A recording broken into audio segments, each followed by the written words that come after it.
Assalamualaikum warahmatullahi wabarakatuh. Saya Wahyu Fajar Ramadan ingin menjelaskan tentang pengertian, konsep dan tujuan, proses, perhitungan, dan contoh studi kasus dari MRP atau Material Recruitment Planning. Pengertian MRP. MRP (Material Recruitment Planning) adalah suatu teknik yang digunakan untuk perencanaan dan pengendalian item barang yang tergantung pada item di tingkat yang lebih tinggi. MRP pertama kali ditemukan oleh Joseph Orlicki dari J.E. Cash Company pada sekitar tahun 1960.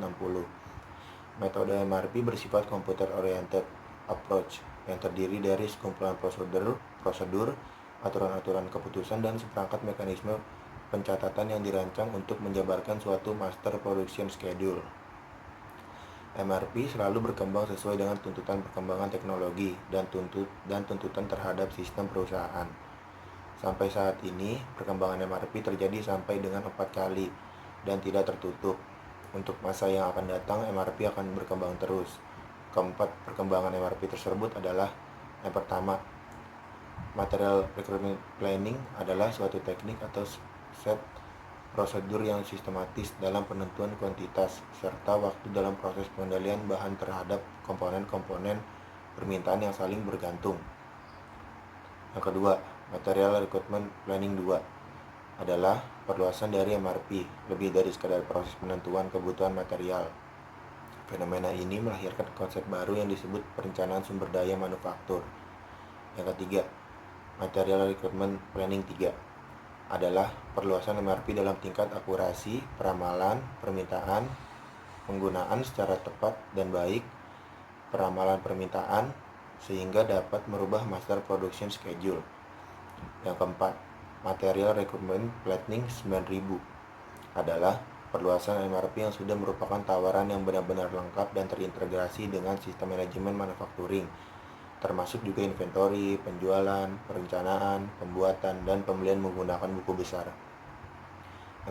MRP adalah lebih dari sekadar metode proyeksi kebutuhan-kebutuhan akan komponen individual dari suatu produk. Sistem MRP mempunyai 3 fungsi utama: kontrol tingkat persediaan, penugasan komponen berdasar prioritas, dan penentuan kebutuhan kapasitas pada tingkat yang lebih detail daripada proses perencanaan. Konsep dan tujuan MRP. Suatu sistem MRP pada dasarnya bertujuan untuk merancang suatu sistem yang mampu menghasilkan informasi untuk mendukung aksi yang tepat, baik berupa pembatalan pesan ulang, atau penjadwalan ulang. Aksi ini sekaligus merupakan suatu pegangan untuk melakukan pembelian atau produksi. MRP terdiri dari 3 bagian, yaitu input, proses, dan output. Yang pertama, input terdiri dari jadwal induk produksi yang berisi waktu dan jumlah pemesanan dari pelanggan, struktur produk yang berisi komponen-komponen dan jumlah yang dibutuhkan untuk merakit barang jadi, dan file catatan persediaan yang berisi persediaan yang ada di perusahaan dan jumlah pemesanan. Yang kedua, proses berisi informasi untuk menentukan kebutuhan bersih pada setiap periode waktu yang telah ditentukan. Yang ketiga, output berisi rencana, jadwal pemesanan, realisasi pemesanan, perubahan, laporan pengendalian, laporan perencanaan, dan laporan transaksi persediaan. Secara umum, sistem MRP dimaksudkan untuk mencapai tujuan sebagai berikut. Yang pertama, meminimalkan persediaan. MRP menentukan berapa banyak dan kapan suatu komponen diperlukan disesuaikan dengan jadwal induksi produksi. Dengan menggunakan komponen ini, pengadaan atas komponen yang diperlukan untuk suatu rencana produksi dapat dilakukan sebatas yang diperlukan saja, sehingga dapat meminimalkan biaya persediaan. Yang kedua, mengurangi resiko karena keterlambatan produksi atau pengiriman. MRP mengidentifikasikan banyaknya bahan dan komponen yang diperlukan baik dari segi jumlah dan waktunya dengan memperhatikan waktu tenggang produksi maupun pengadaan atau pembelian komponen, sehingga memperkecil resiko tidak tersedianya bahan yang akan diproses yang mengakibatkan terganggunya rencana produksi. Proses MRP. Terdapat beberapa langkah yang harus dilewati dalam upaya penyusunan MRP, yaitu diantaranya adalah netting. Persyaratan bersih adalah penentuan dari persyaratan bersih yang berasal dari perbedaan antara persyaratan kotor dengan persediaan yang ada. Yang kedua, loading adalah salah satu tahap. Yang kedua, loading, kuantitas pesanan adalah salah satu tahapan di mana jumlah pesanan untuk setiap komponen ditentukan berdasarkan dengan persyaratan bersih yang telah dihasilkan oleh proses netting. Yang ketiga, offsetting, rencana pemesanan adalah fase di mana waktu pesanan yang direncanakan ditentukan dengan cara mempertimbangkan waktu tunggu dengan pesanan dari pemasok. Yang terakhir, exploding, di mana tahapan ini berfungsi untuk menentukan jumlah produk jadi yang dibutuhkan dengan menentukan bill of material dan kebutuhan kotor dari masing-masing komponen. Perhitungan MRP. Melakukan proses perhitungan MRP yaitu membutuhkan sebuah tabel yang dengan bantuan model tabel perhitungan MRP berikut. Model tampilan tabel ini merupakan mekanisme dasar dari proses MRP. Faktor-faktor yang membentuk dalam MRP dan rumus-rumus yang dipakai adalah sebagai berikut. Yang pertama, heading. Bagian ini terdiri dari part number, part name, lot size, level, and lead time. Yang kedua, time period.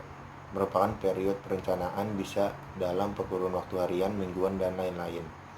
Yang ketiga, gross recruitment. Untuk finish produk sama dengan jadwal induk produksi. Untuk item level ini di bawahnya sama dengan part dari rilisnya induknya. Yang keempat, schedule resep.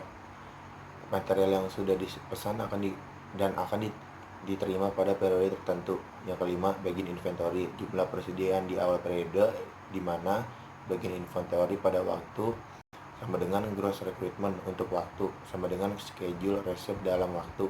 Jika bagian inventory memberikan hasil negatif, maka BI sama dengan 0. 6. Net recruitment. Jumlah aktual yang diinginkan untuk diterima atau diproduksi dalam periode yang bersangkutan. 7. Planned order receipt. Jumlah item yang diterima atau diproduksi oleh periode waktu terakhir. 8. Planned ending. Inventory merupakan fungsi dari NR dan GR. 9. Planned order release. Planned order release dipengaruhi oleh lead time. Contoh studi kasus dari MRP. PT Leprim Globalindo utama bergerak di bidang furnitur dengan tingkat produksi yang terbilang cukup tinggi dan waktu rentan pemesanan yang cukup pendek. Maka perencanaan bahan baku mutlak diperlukan guna menjamin lancarnya proses produksi. Permasalahan antara lain sering terjadi penumpukan bahan baku dan tidak ada jadwal pembelian bahan baku. Hal ini tanpa disadari perusahaan akan menimbulkan kerugian-kerugian baik berupa kerusakan bahan bila terlalu lama disimpan dan menimbulkan masalah biaya-biaya yang seharusnya dapat diminimalisasi. Semua kegiatan perencanaan kebutuhan bahan baku pada PT Leprim Globalindo utama harus ditentukan untuk meningkatkan kinerja perusahaan. Untuk itu ditentukan perencanaan kebutuhan bahan baku menggunakan MRP.